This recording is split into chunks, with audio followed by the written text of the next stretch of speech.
이제 가능하신 분들은 자리에서 일어서셔서 거룩하신 하나님 앞에 성령 강림절 후 7번째 주일 예배를 드리시겠습니다.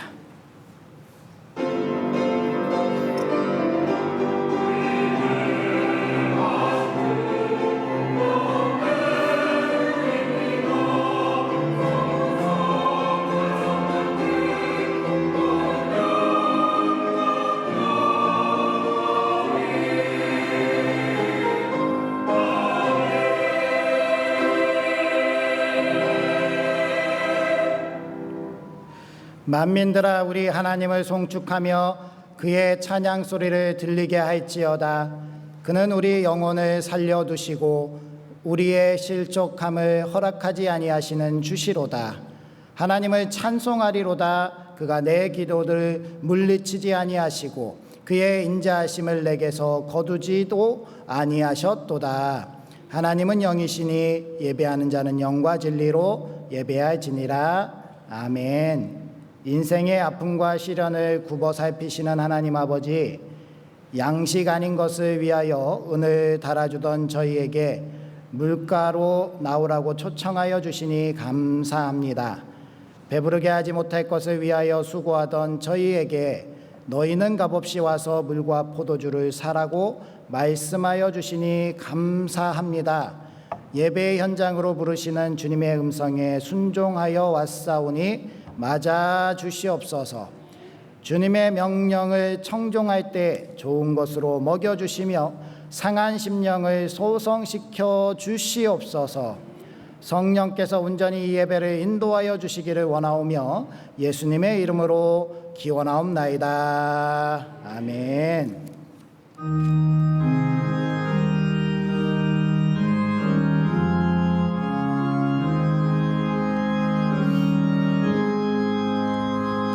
만입이 내게 있으면 그 입 다가지고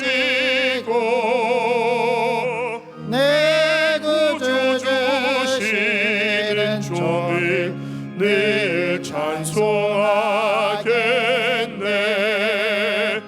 내 은혜로신 하나님 날 도와주시고 그 크신 영광 넓혀 다 알게 하소서. 내 주의 귀한 이름이 날 위로하시고 이 귀의 음악 같으니 참 희락되도다. 내 죄의 권세 깨뜨려 그 결박 푸시고 이 추한 마음을 비로소 고청케 하셨네.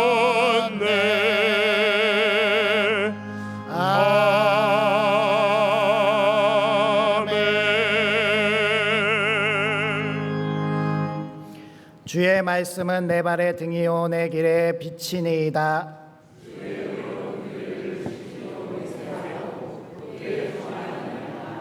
나의 고난이 매우 심하오니 여호와여 주의 말씀대로 나를 살아나게 하소서.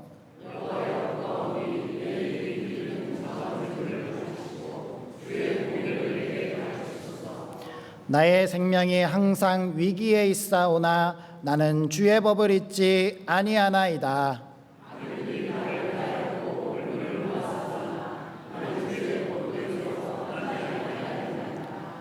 주의 증거들로 내가 영원히 나의 기업을 삼았사오니 이는 내 마음의 즐거움이 됨이니이다.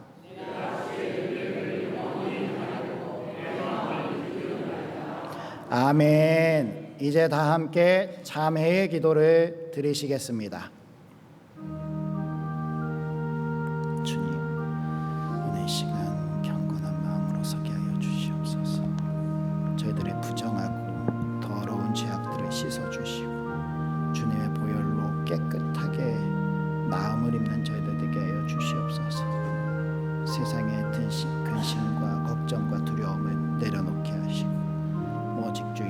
그리스도를 바라보게 하시며 우리 주 안에서 승리를 체험하고 회복되는 은혜, 위로함을 얻는 저희들 되게 하여 주시옵소서. 저희들 주님 앞에 서오니 거룩한 음성을 바라여 주시고 저희들이 들을 만한 귀와 들을 만한 마음을 허락하여 주시며 오직 주님 안에서 승리하는 삶을 살아갈 수 있도록 인도하여 주시옵소서. 주님이 저희들을 온전히 주장하실 줄 믿습니다.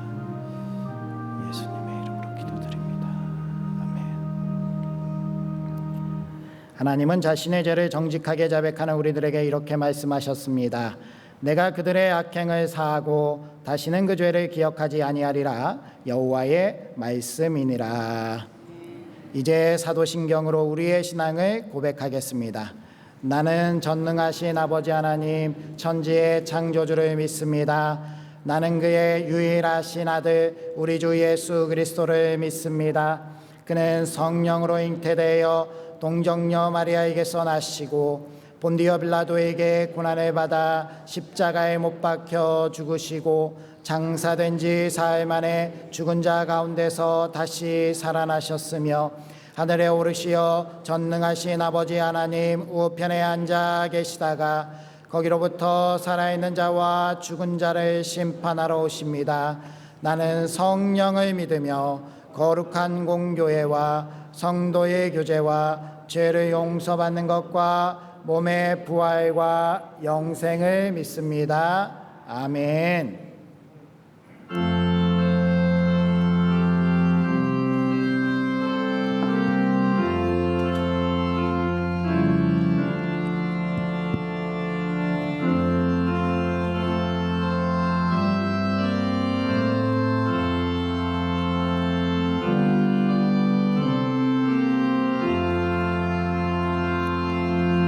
나의 믿음 약할 때에 주가 붙드네. 마귀 나를 괴일 때에 주가 붙드네. 나를 붙드네. 나를 붙드네. 사랑하는 나의 주 나를 붙드네. 우리 구주 아니면 서지 못하네. 나의 사랑 식을 때 주가 붙드네. 나를 붙드네. 나를 붙드네. 사랑하는 나의 주 나를 붙드네. 나를 귀히 보시고 항상 붙드네. 구원 얻은 사람을 항상 붙드네. 나를 붙드네. 나를 붙드네.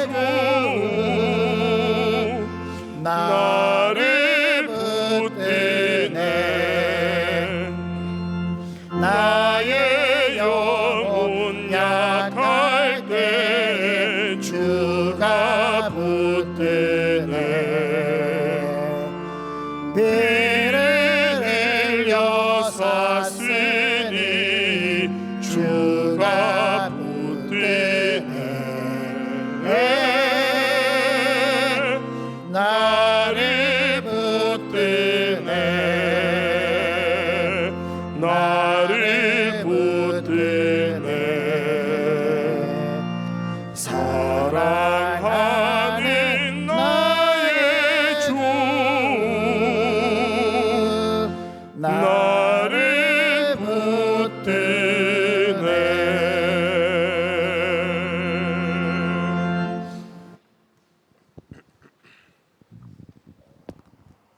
세상의 창조주가 되시고 다스리시는 하나님 아버지, 이 땅에 씨앗을 심게 하시고 열매를 거두게 하신 아버지께 찬양과 경배를 드립니다. 지난주에는 첫 수확의 기쁨인 맥주절을 행하게 하심도 감사합니다. 이 모든 것이 주님의 은혜였습니다. 저희 교회 양떼들에게 꿀을 먹여주실 지도자를 위임하여 안정된 목회를 할 수 있도록 하여 주심에 감사드립니다. 모든 성도들이 협력하여 주님의 보시기에 참 아름다운 공동체로 이끌게 하시고 말씀 안에 하나가 되게 하여 주시옵소서. 주님의 십자가의 사랑을 실천하지 못하며 서로의 허물을 덜쳐내며 시기하며 분을 내어 죄의 종로로 타했던 저희를 용서하여 주시옵소서. 말로만 하는 사랑이 아닌 행하가 진실이 있는 그리스도인의 사람과 성령의 사람으로 살아 하나님과 사람에 대하여 부끄러움이 없는 자로 살아가게 하여 주시옵소서. 주님이 나라를 지켜주시옵소서. 자기의 눈 속에 있는 들보를 보지 못하며 남의 눈에 있는 티를 빼려 하는 정치인, 정의가 공의가 사라진 잘못된 이 나라를 주님 바로 세워주시옵소서. 어렵게 되찾는 자유를 위태롭게 하는 세력으로부터 이 땅을 지켜 주시옵소서. 깨어있는 성도들로 기도하게 하시고 회개의 영을 부으사 우리들의 잘못이 드러나 깨닫게 하여 주시옵소서. 어제부터 시작된 다음 세대를 위한 여름 성경학교의 사역들을 인도하여 주시고 이 일로 인하여 교회가 영적으로 깨어있는 다음 세대가 되게 하여 주시옵소서. 교육자와 교사들에게 지혜와 강건함으로 이 일을 잘 감당할 수 있는 능력을 주시옵소서.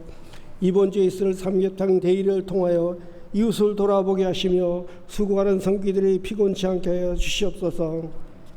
말씀이 역사하는 기도와 기도로 기쁨이 충만하게 하여 주시옵소서.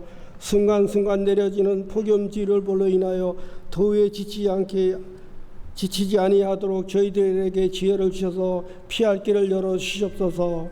이제 말씀을 드리려 합니다. 들을 길을 열어 깨닫게 하시고 들은 말씀으로 위로와 기쁨이 충만하게 하여 주시옵소서. 말씀을 대언하시는 목사님에게 능력을 주시고 강건하게 주시기를 원합니다. 예배를 돕는 할렐루야 찬양대와 보이지 않는 곳에서 봉사하며 섬기는 손길들이 더위에 지치지 않게 하시길 원하며 우리의 예배의 주인이 되시고 인도하시는 예수님의 이름으로 기도합니다. 아멘.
귀한 찬양 하나님께 영광의 박수 올려드리도록 하겠습니다. 오늘 우리에게 주시는 하나님의 말씀 마태복음 13장 18절에서 23절까지 말씀 신약성경 20면쯤에 있습니다.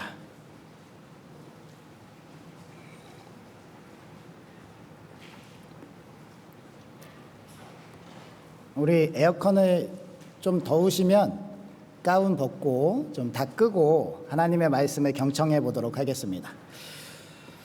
마태복음 13장 18절에서 23절까지 말씀, 이 계시의 말씀을 통하여서 하나님의 음성 들으시기 바랍니다.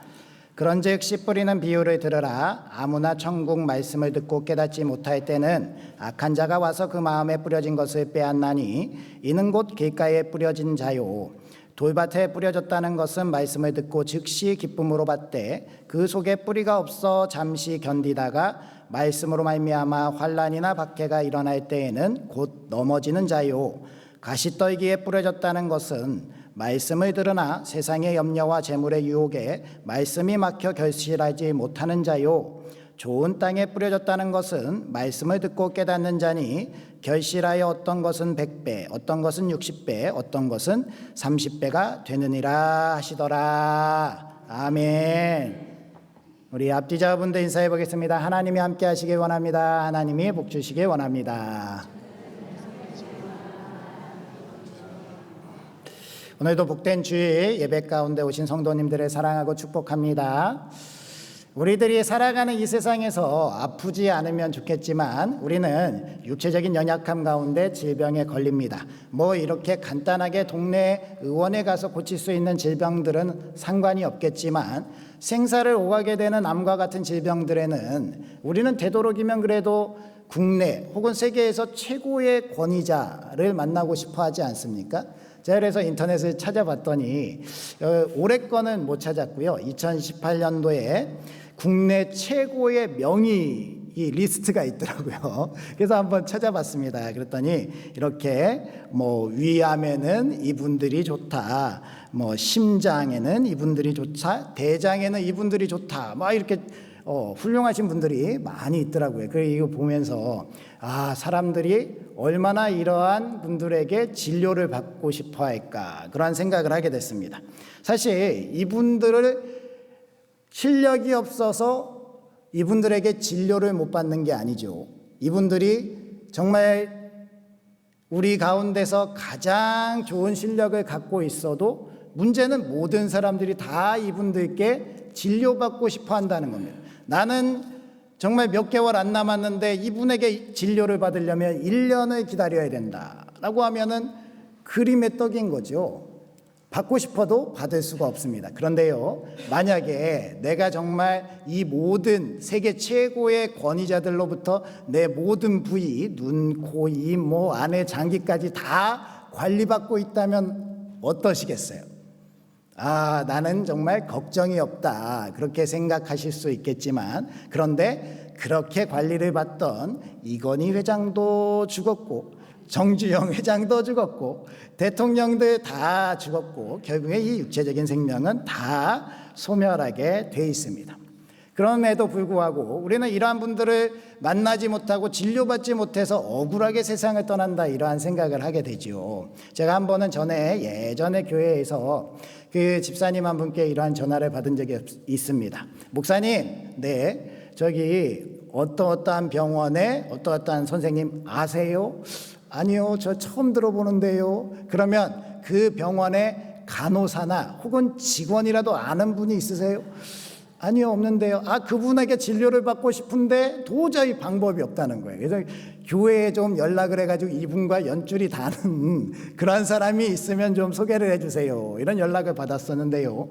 오죽하면 이렇게 저에게 전화를 했겠습니까? 정말 이 살고 싶은 마음, 고치고 싶은 마음, 이 간절한 마음을 우리가 무시할 수는 없겠지요. 그런데 우리가 이 육체적인 질병에도 이러할진데 우리의 영혼육을 다스리시는 주님, 이 주님이 우리와 함께 계시고 우리를 인도하시고 우리 가운데 모든 것을 책임지시고 계시다라는 것은 우리에게 큰 은혜인 줄 믿습니다. 오늘 말씀은 우리가 잘 알고 있는 씨 뿌리는 비유입니다. 우리 주님께서 씨를 뿌리는데 이 마음의 비유가 되는 땅이 4가지 땅을 소개하면서 열매 맺는 땅은 좋은 땅이다 말씀을 하세요.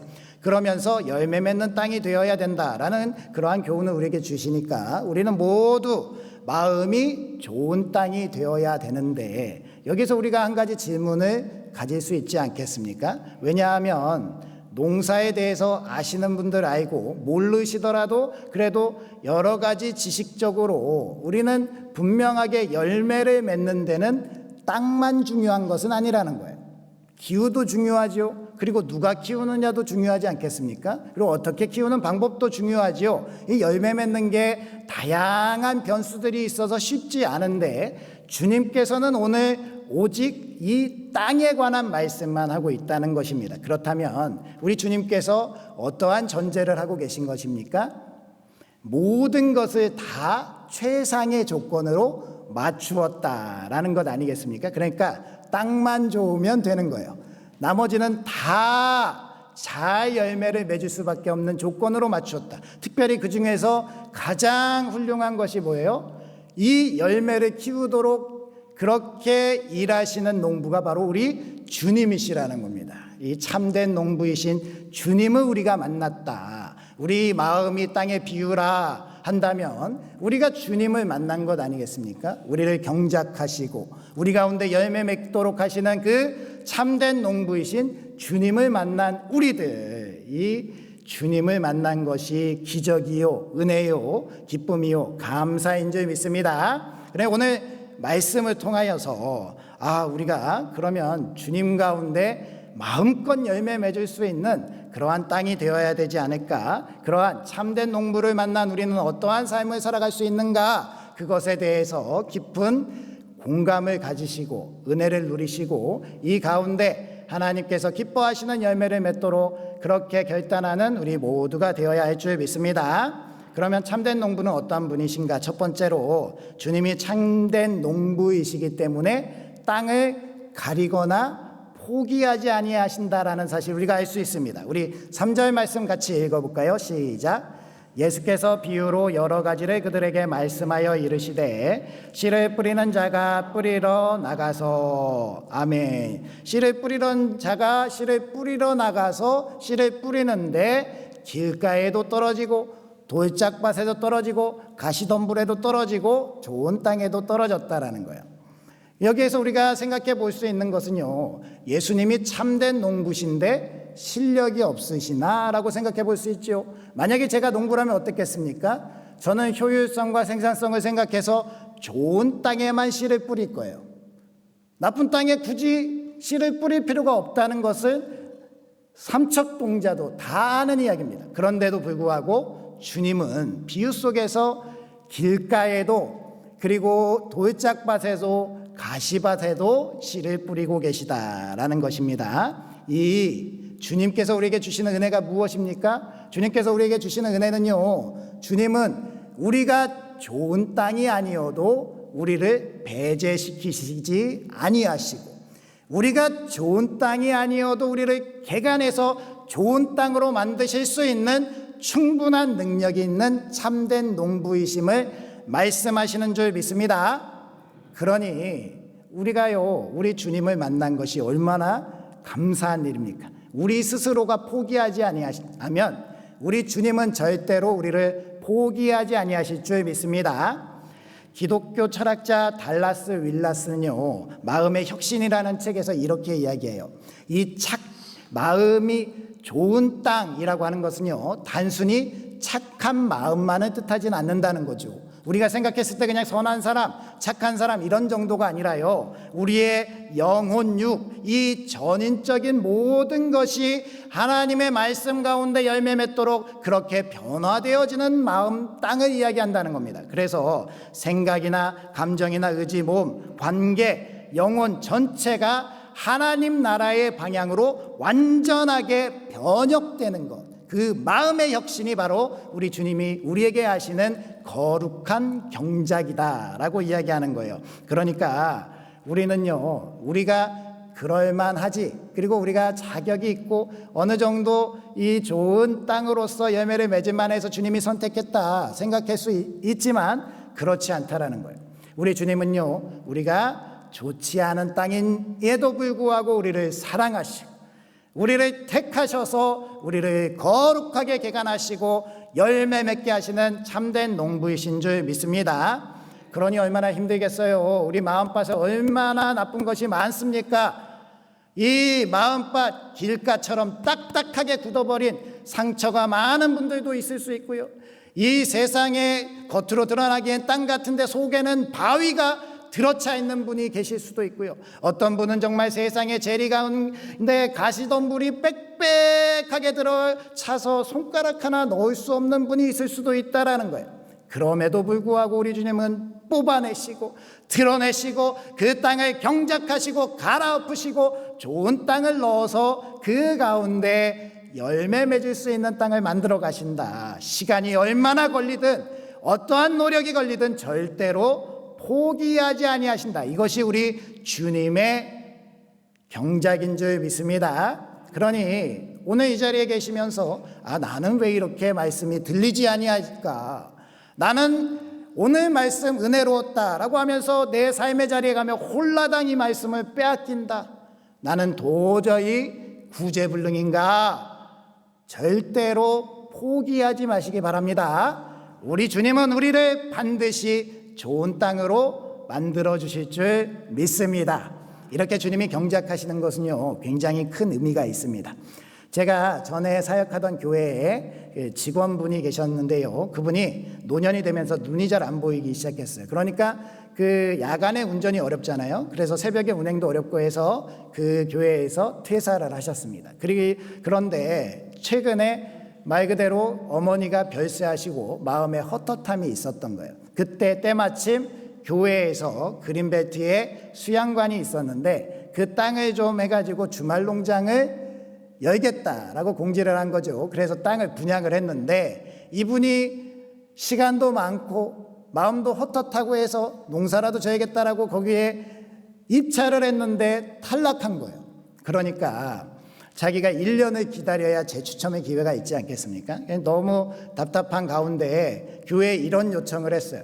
교회에 그렇게 밭이 있고 이렇게 경계에 산이 올라가는데 이 산 비탈에 자기가 땅을 개간해서 그곳에서 농사를 지어도 되겠습니까? 라고 이야기를 한 겁니다. 누가 봐도 그냥 산입니다. 나무도 있고 풀도 있고 쓰레기도 거기에 잔뜩 쌓여 있고 정말 그 땅을 팠을 때 어떠한 돌이 나올지 아무도 모르는 거예요. 그런데 그 땅을 경작하겠다는 거죠. 하라고 했습니다. 그랬더니요, 새벽 예배 드리고 나서 날마다 가서 비가 오나 눈이 오나 그 땅에 쓰레기를 치우고 풀을 뽑고 나무를 정리하고 개간하고 또 비료 좋은 퇴비를 주고 하면서 땅을 만들었어요. 아니 1년 정도가 걸렸습니다. 10평 남짓한 그냥 밭을 만들었습니다. 그 땅에서 나는 상추를 제가 먹었지 않습니까? 너무나도 달았습니다. 그런데요, 이분이 이렇게 성실하고 이 땅을 이렇게 경작하는 모습을 보고 주변에 땅이 있던 그 땅 주인이 이분께 1000평을 맡겼습니다. 내 땅에 1000평, 그 땅에서 마음껏 경작해서 드시고 저에게도 조금만 주세요 라고 이야기한 거예요. 무상 임대를 한 거죠. 그러니까 그 소식을 듣고 제가 그 집사님에게 축하의 인사를 건넸습니다. 집사님, 축하드립니다. 이제 10평이 아니라 1000평 지으시니까 걱정 없으시겠어요. 그 10평은 이제 누구 주실 거예요? 라고 이야기를 했더니요, 이 집사님이 이렇게 얘기하는 거예요. 목사님 무슨 말씀이에요? 저 땅은 내 생명과 같습니다. 이야기하는 거예요. 얼마나 사랑하고 애지중지하느니요, 그 땅을 누구도 줄 수 없다는 거예요. 저는 이 말에 너무나도 큰 은혜를 받았습니다.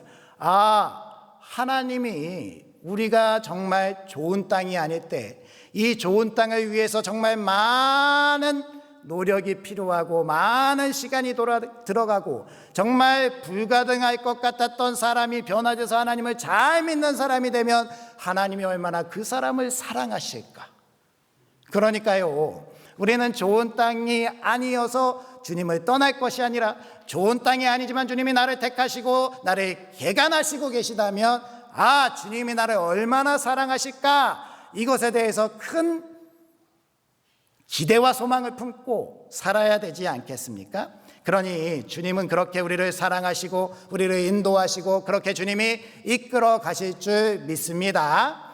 그러니 우리가 좋은 땅이 아니어도, 지금 현재는 말씀이 들리지 않아도, 말씀이 들려서 기쁨을 누리지만 집에 가며 홀라당 잊어버려도 괜찮다라는 겁니다.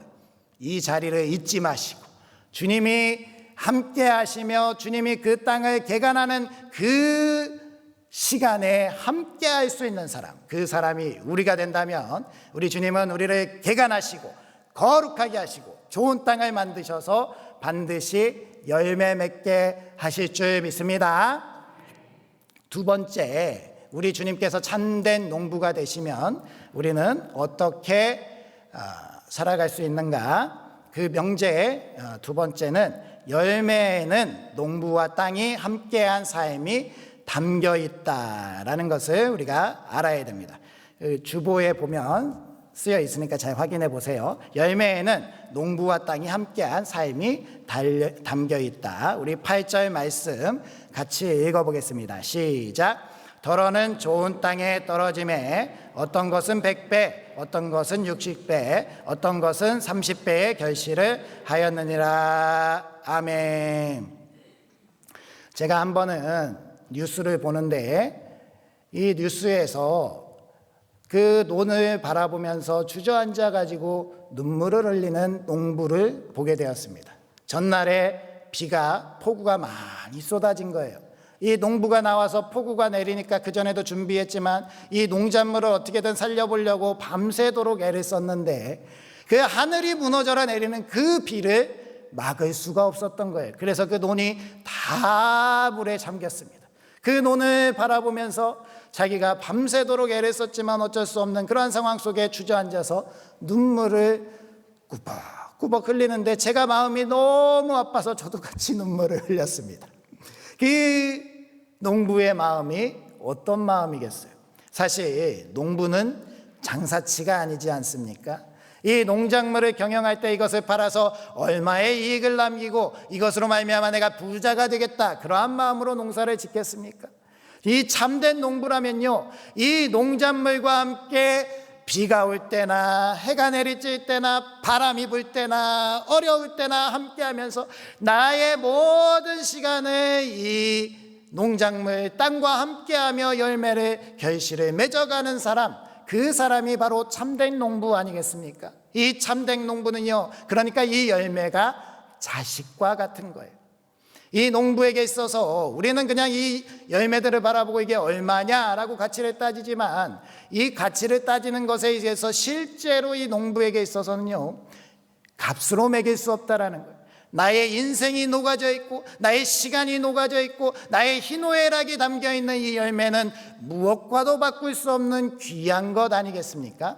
정말 이렇게 참된 농부가 우리와 함께하며 열매를 맺어간다. 오늘 말씀 가운데도 우리에게 좋은 열매들을 좋은 땅에서 맺어간다라고 말씀하시는 우리 주님의 비유는요, 우리 주님이 우리와 함께 하시며 아플 때는 같이 눈물을 흘리고 우리가 기쁠 때는 같이 기뻐하시고 우리의 모든 삶을 함께 하시면서 우리의 삶의 열매를 맺어가신다라는 그러한 은혜의 말씀인 줄 믿습니다.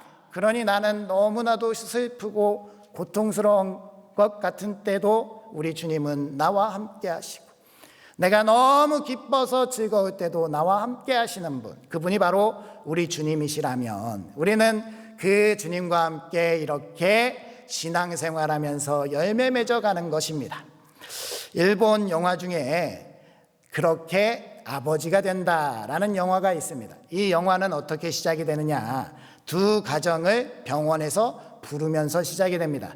이 두 가정의 아이가 6년 전에 서로 뒤바뀐 거예요. 한 가정은 부자의 가정이고 한 가정은 평범한 가정입니다. 그런데 6년 전에 서로의 아이를 잘못 키우고 6년 만에 그 사실을 알게 됐으니 이 아이를 서로 바꿔서 이제 키우면 됩니다 라는 게 병원의 입장입니다.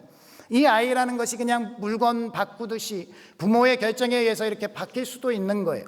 사실 부잣집에서 키우던 그 아이는, 부잣집 부모는 이 아이를 어떻게든 훌륭한 사업가로 만들겠다라고 하면서 많은 투자를 하고 사랑보다는 돈을 많이 주면서 키웠는데 이 아이가 시덥지 않은 거예요. 그러니까 이 아이가 내 아이가 맞나 그런 생각을 할 찰나에 바뀌었다라고 하니까 이 아이 보내버리고 내 아들 찾아와야겠다 이 생각을 하는데요, 이 평범한 가정의 부모님은요, 이 아이와 태어나면서부터 희노애락을 같이 한 거예요. 울면 울고 웃으면 웃고 같이 그렇게 6년의 시간을 함께 했습니다. 처음에는 바뀌었다고 하니까 이 아이를 서로 보내서 바꿔서 키워보기도 하는데, 이 부부가 진짜 깨닫게 되는 것은 이 6년이라는 시간 동안 내가 함께한 시간을 무엇과도 바꿀 수 없구나. 이 아이가 바뀌었지만 바뀌었던 아이에게 쏟은 이 정성이 나의 아이임을 증명하는구나 라고 이야기하면서 다시 이 아이를 데려오게 되는 그러한 이야기인데요, 우리는 어떻게 이 세상을 바라보십니까? 이 세상 가운데 우리 주님은 무엇과도 바꿀 수 없는 정말 놀라운 은혜와 사랑을 주시고 우리와 함께 하신 줄 믿습니다.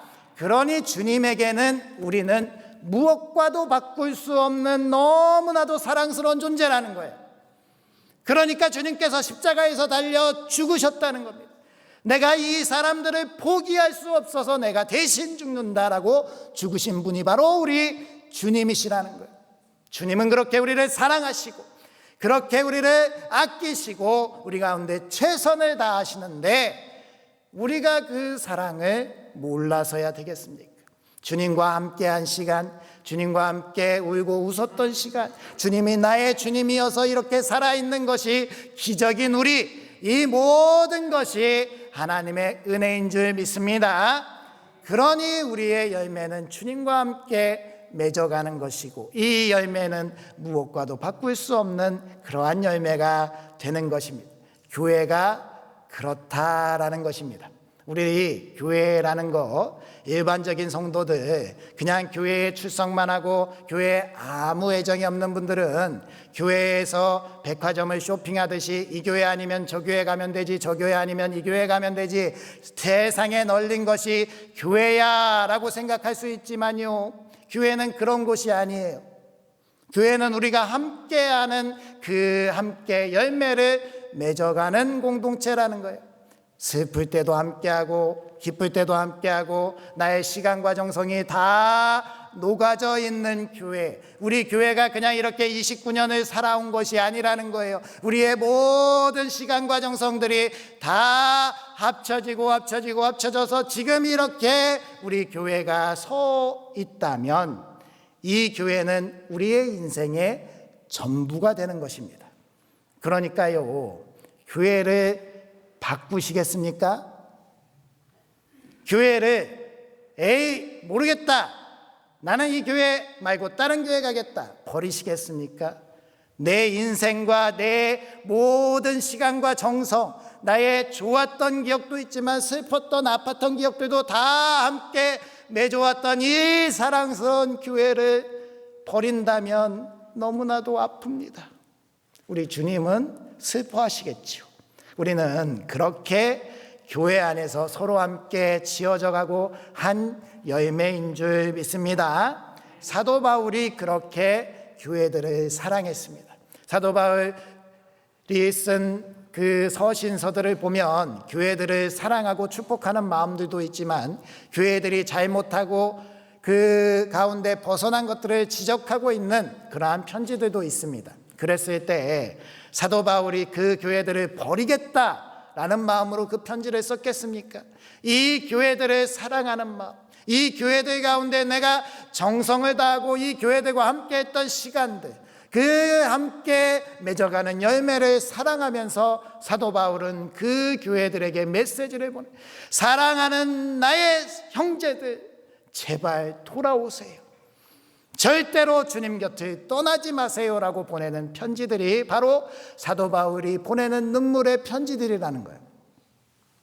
우리는 그렇게 하나님께서 기뻐하시는 그 열매들을 우리가 맺어가야 할 줄 믿습니다. 그 사실을 모르고 떠난 우리 성도들이 있지요. 우리 열매를 맺어가는 도중에 포기한 땅들 다시 돌아오라고.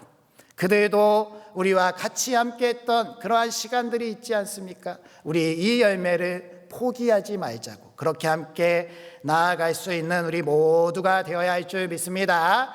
그렇게 주님이 참된 농부로 우리와 함께 열매를 맺어 가신다라는 것입니다. 세 번째로 참된 농부이신 예수님이 우리와 함께 하시면 우리는 어떠한 은혜를 누릴 수 있느냐? 바로 열매에 욕심을 부리시지 않는 분이 바로 우리 주님이시다라는 것입니다. 우리 23절 말씀도 다시 한번 읽어보겠습니다. 시작. 좋은 땅에 뿌려졌다는 것은 말씀을 듣고 깨닫는 자니 결실하여 어떤 것은 100배, 어떤 것은 60배, 어떤 것은 30배가 되느니라 하시더라. 아멘. 본문 말씀에 분명히 주님께서 어떤 것은 100배, 어떤 것은 60배, 어떤 것은 30배 결실을 맺는다라고 말씀을 하십니다. 그러니까 우리가 이것을 잘못 해석하면요, 100배가 좋은 것이고 30배는 나쁜 것이야 라고 이해할 수 있겠지만, 우리 주님이 결코 100배가 좋은 거고 30배가 나쁜 것이다 라고 말씀하신 것은 아니라는 것을 우리가 알아야 되는 것입니다. 우리가 주님께서 말씀하시는 것은 우리에게 있어서 경제적인 논리로 효율성과 생산성을 따지고 무조건 많이 맺는 것에 열심을 내라라는 말씀은 아니라는 것을 알아야죠. 많이 맺지 말라는 것이 아니라 많이 맺는 것도 중요하지만 좋은 열매를 맺는 것이 중요하다는 것을 잊어서는 안 된다라는 말씀을 하시는 겁니다. 우리 잘 돌아보면요, 우리의 사람들의 욕심, 우리 땅의 욕심은요, 많은 것만을 추구하게 됩니다. 그러니까 많은 것을 추구했을 때 분명히 나타나는 부작용이 있다라는 거죠. 무조건 이 예배당을 배로 늘리겠다, 무조건 숫자만 많이 채우겠다 하는 그 열심이 문제를 만들어낸다는 겁니다. 열심을 내지 말자라는 것이 아니라 열심을 내되 우리 주님께서 기뻐하시는 좋은 열매를 향한 열심도 내야 된다라는 거예요. 숫자만 무조건 늘리려고 하는 것은 분명히 문제가 있다라는 겁니다. 우리 주님께서 복음서에서 비유로 말씀하시지요. 혼인잔치에 청함을 받은 자들이 이래서 못 오고 저래서 못 온다고 하니까 그 주인이 나가서 그러면 길가에 가서 시장에 가서 사람들을 초청해서 이 자리를 채우라라고 일꾼들을 보냅니다. 그래서 사람들이 가득 찼지요. 그런데 그것으로 끝나는 것이 아니라는 거예요. 예복을 입지 않은 사람들의 주인이 쫓아냈다라는 겁니다. 주님께서 예루살렘에 입성하셨을 때에 예루살렘 성전에 가서 장사하는 자들과 돈 바꾸는 자들을 채찍을 만들어서 쫓아내셨습니다. 성전을 가득 채우고 그 성전이 북적북적대고 많은 사람이 있는 것 좋지요. 예수님이 싫다고 하신 것이 아닙니다. 그런데요, 문제는 그 가운데 더러운 일을 취하는 자들이 있었다는 거예요. 교회는 거룩한 하나님의 성전이고 기도하는 집인데 왜 이렇게 쓸데없이 더러운 이득을 취하고 장사하는 자들이 있느냐? 우리 주님의 말씀입니다. 그러니 우리 참된 농부이신 주님의 마음을 이해해야 되지 않겠습니까? 100배, 60배, 30배 이 가운데 100배만을 추구하는 것이 아니라요, 우리 교회 안에 건강하게 바르게 하나님을 잘 믿고 예배하는 자들이 가득 차야 되지 않겠습니까? 그냥 단순히 이곳에서 이익을 누리겠다고 교회 안에서 뭔가 떨어지는 것 없나? 오늘날 한국 교회들이 위기다라고 말하고 있으면서 그러한 사람들이 떠나가고 있습니다. 저는 그러한 사람들이 교회에서 이제 떨어지는 국물 없으니 에라 세상에 나가서 살겠다 떠나가는 것에 당연한 일이다라고 생각합니다. 아쉬워하지 마시기 바라고요. 우리 교회 안에 알곡만 가득할 수 있도록, 우리 교회 예배 가운데 참된 예배자가 세워질 수 있도록 그렇게 기도하고 나아갈 수 있는 우리 모두가 되어야 할 줄 믿습니다. 그러니 우리가 좋은 땅이 돼서 좋은 열매를 맺는 것에 초점을 맞춰서 그 가운데 좋은 땅들이 많이 생겨날 수 있는 그 일을 향해서 열심을 내는 것이 중요하다라는 것을 기억하시고요. 무조건 이 자리를 채우기 위해서 여기 10명 데려오면 10,000원씩 주겠습니다, 이러한 이야기를 한다고 한다면 우리 주님이 슬퍼할 수밖에 없다라는 것을 기억하시고, 우리 주님이 원하시는 땅, 오늘 말씀 가운데 참된 농부로서 주님께서 기뻐하시는 것은 무엇인지, 우리가 예배 가운데 그 기쁨 가운데 주님을 찬양하고 예배하며 주님의 영광 올려드리는 바른 교회로서 설 수 있는 그러한 우리 부천상동교회 되시기를 주님의 이름으로 축복합니다. 기도하겠습니다. 우리를 사랑하시는 하나님, 감사드립니다. 하나님의 은혜로 참된 농부이신 주님을 만난 땅이 되었습니다. 아무 열매도 맺을 수 없는 딱딱하고 거친 우리들의 마음을 거룩한 개간을 이루어 주시고 생명의 씨를 심어 주셔서 감사드립니다. 우리를 향한 구원을 멈추지 않으시고 이루시는 주님께서 우리와 함께 하시니 우리들도 열매를 향한 기대와 소망을 품고 나아가게 하여 주시옵소서. 모든 것이 다 하나님의 은혜임을 고백합니다. 이 시간 이후로 삶의 자리에서 하나님의 은혜로만 살아가게 하시고 하나님 뜻대로 살아가는 저희들이 되게 하여 주시옵소서. 예수님의 이름으로 기도드립니다. 아멘. 이 시간 자리에서 일어서셔서 결단의 찬양 하도록 하겠습니다.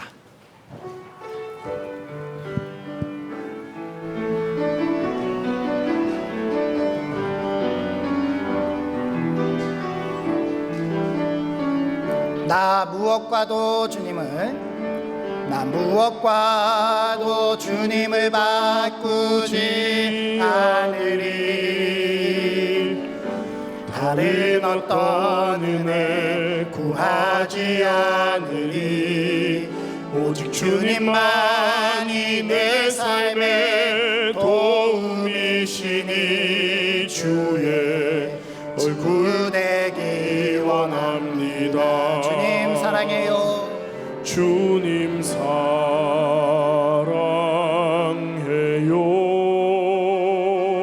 온 마음과 정성 다해 하나님의 신실한 친구 되기 원합니다. 우리 다시 한번 고백하겠습니다. 나 무엇과도 주님을 바꾸지 않으리. 다른 어떤 은혜 구하지 않으리. 오직 주님만이 내 삶의 도움이니 주의 얼굴 되기 원합니다. 주님 사랑해요. 주님 사랑해요.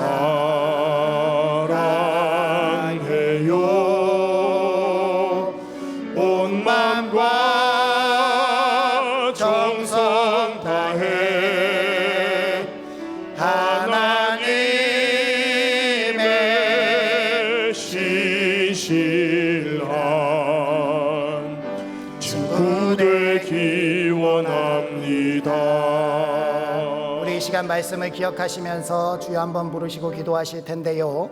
주님, 참된 농부 되신 주님께서 우리를 가리지 아니하시고 포기하지 아니하시고 우리를 위해서 날마다 땀을 흘리시고 눈물을 흘리시고 십자가에서 그 피를 흘리시면서 우리를 살려주셨습니다. 그렇게 우리 가운데 좋은 땅이 되라고, 그렇게 우리 가운데 씨를 뿌려 열매를 맺으시겠다고 포기하지 아니하시고 우리를 인도해 가시는데, 주님, 저희들이 포기하지 않게 하여 주시옵소서.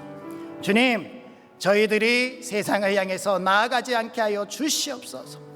무엇과도 주님을 바꾸지 않고 주님을 사랑하고 주님을 의지하면서 열매 맺게 하여 주시옵시고, 주님이 그렇게 세워주신 우리 교회와 함께하며 주님의 열매 맺음을 기억하게 하시고 끝까지 주님 안에 서서 주님의 영광을 드러내고 주님과 함께 이 모든 삶을 살아갈 수 있도록 그렇게 인도해 달라고 우리 주여 한번 부르시고 기도하시겠습니다.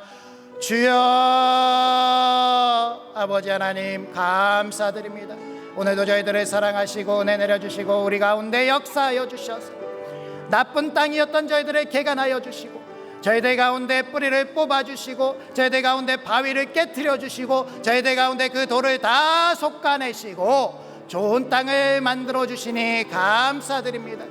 하나님, 저희들은 자격이 없지만 주님의 은혜로 저희들을 열매 맺을 가능성을 보게 됩니다.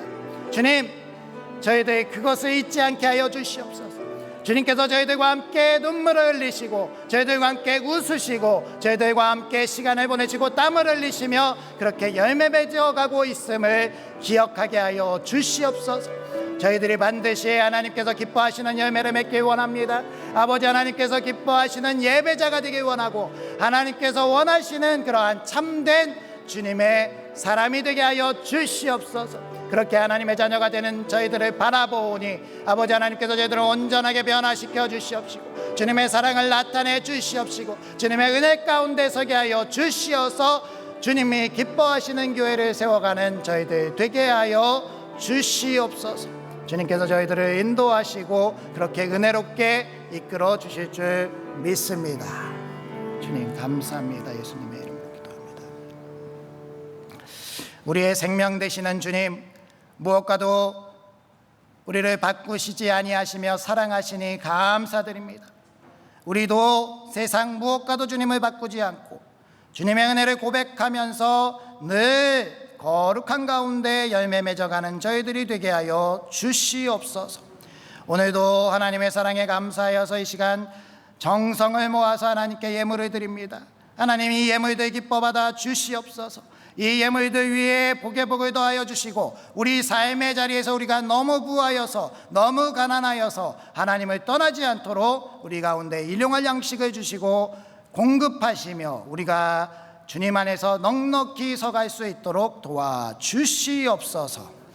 예수님의 이름으로 기도드리오며 이제는 참된 농부 되신 우리 주 예수 그리스도의 은혜와 태초부터 우리를 택하시고 의롭다 하신 하나님의 무한하신 사랑하심과 우리 안에서 하늘의 열매를 맺어가시는 성령님의 함께하심이 좋은 땅으로 성령의 열매를 맺어가기로 결단하는 우리 부천상동교회 모든 성도들 위해 그들의 가정과 일터와 삶의 자리 위에 그리고 우리가 속한 그러한 지역사회와 나라와 민족 위에 이제로부터 영원토록 함께 하시기를 축원하옵나이다.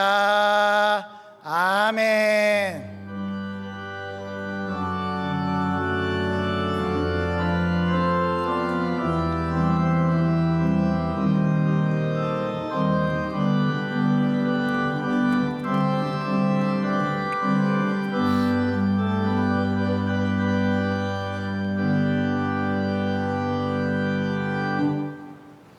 자리에 앉아주시면 교회 소식 전해드리도록 하겠습니다.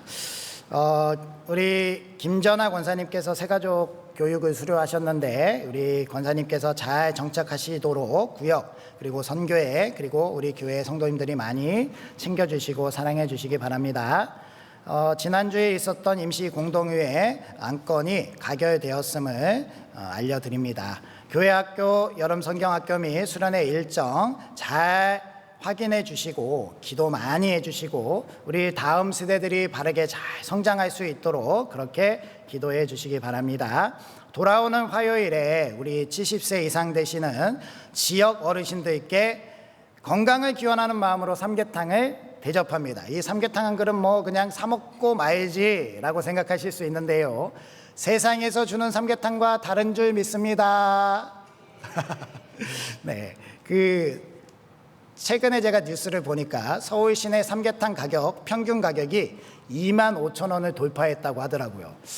많이 비싸졌지만 우리가 정성껏 끓인 삼계탕에 올 여름의 폭우를 이겨내는 놀라운 주님의 사랑이 담겨 있는 줄 믿습니다. 우리 지역 어르신들 초청해 주시고요. 우리 최동일 목사님이 경찰서, 소방서, 주민센터 이 포스터 들고 다 방문하시고 초대도 하셨어요. 그러니까 우리도 그렇게 좋은 잔치가 될 수 있도록, 특히나 뭐 나는 70세 안 돼서 상관없어 이렇게 하지 마시고요. 일손 하나 거두겠다고 오시면 닭 한 마리는 못 드려도 반 마리 정도 드리도록 하겠습니다. 그러니까 꼭 참여해 주시고 그렇게 하나님의 은혜를 나눠 주시기 바랍니다. 우리 닭을 준비해야 되기 때문에 사회복지위원회 안정혜 권사님께 참석한다 그 인원들에 대해서 대략적으로라도 이렇게 안내해 주시기 바랍니다. 상반기 회계장부 감사가 있습니다. 18일 토요일까지 사무실로 제출해 주시기 바라고요. 우리 강선혜 집사님 딸 정다은 자매 결혼식 교회에서 우리 1시 40분에 출발하려고 합니다. 가실 수 있는 분들은 같이 가셔서 축하해 주시고 많이 그 집사님 가정이 우리 교회에 다시 돌아올 수 있도록 이렇게 기도해 주시기 바랍니다. 다른 광고는 주보를 참조해 주시고요. 우리 교제 인사 나누시면서 삶의 자리로 나아가도록 하겠습니다. 한 주간도 말씀으로 승리합시다.